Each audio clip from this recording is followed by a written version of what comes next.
Again, we do not flow cross-examination, and so we go right into the affirmative rebuttal as far as the flowing's concerned. And again, I'm going to pick up my blue pen because I flow everything the affirmative says in blue. It helps me keep track of my arguments. And you're welcome to use whatever color you'd like. This is just what works for me. So we'll go ahead and get started on the 4-minute affirmative rebuttal, where the affirmative will both attack what the negative said and will rebuild his or her own case. So here goes this affirmative. Is my opponent ready? Yes. As a brief off-time roadmap, I'll first be going over the negation, then the affirmative. So he said negation first. Right. So we go to the negative side of the So on my opponent's value of governmental legitimacy, she says that we must look to a legit government before we get a quality of life, because without a legit government, they will not be able to provide for a good quality of life for their citizens. However, if quality of life is not valued over governmental legitimacy, then the government will not have a good quality of life either. They're not exempt from this, so they will be unhappy. And if they don't have a good quality of life, their people aren't going to, because they're not going to be encouraged or motivated to give their people a good quality of life. So therefore, we have to look to my value over hers. And the same with her value criterion. Her value criterion provides for a legitimate government, but really, if we don't have a good quality of life, then a government cannot be truly legit.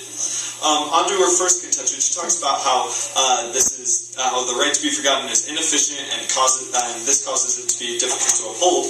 And if people don't uphold this, then it makes the government illegit. However, while it does not completely erase this, and I said this in my case, it makes this first contention very hard to search for, and really she says it doesn't really forget anything. However, it is very, very hard to search for, and it won't be like so easy to find that anybody, like the kid down the street, can find it. This is going to be something that is kept in a government stronghold or something like that is going to be very hard to find. So it's not going to be open to the public. So it's still going to be able to have these positive impacts that I've talked about, like improving the quality of life for people and motivating employees. And I'll get to that more when I move on to the affirmative. On to her second contention, she talks about how this right to be forgotten violates transparency, and without transparency, it leads to abusive governments. But like I said, I want to somewhat cross-apply my argument on the value criterion. If we just look to making a legitimate government without having good quality of life, these government leaders and even the citizens aren't going to have a good quality of life. They're not going to be motivated to help others and do the right thing. They're going to be living in slums and not have a happy life. And this is going to have a lot of negative impacts. So really, we can't even look to what will happen without quality of life. Because without quality of life being founded, transparency will be, or a government will be abusive. On to the affirmative. She attacks my value criterion by saying that the government maintains the quality of life, and we must have the government first. However, again, we must look to the quality of life over governmental legitimacy, because without a good quality of life, nobody is going to be happy, and we won't be able to have a legitimate government.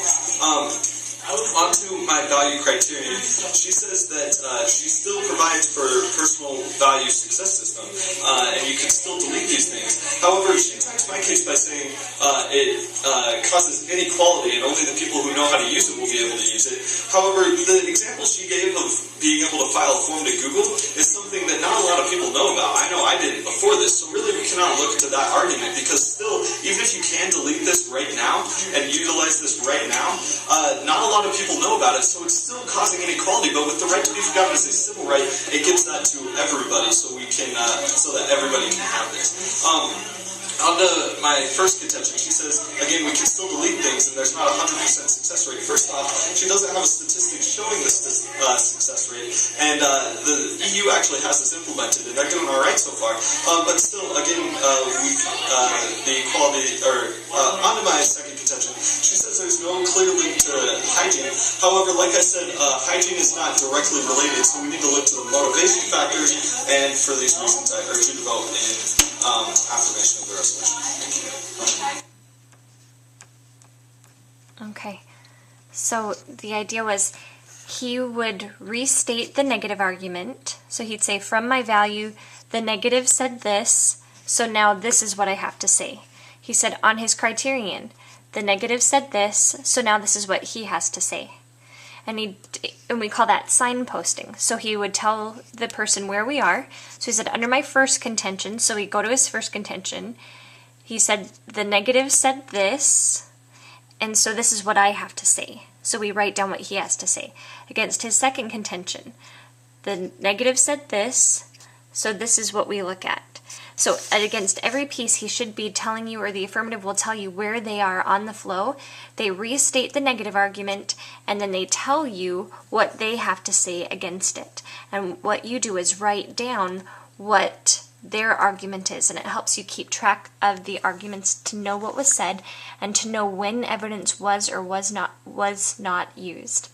So next we go on to the negative rebuttal.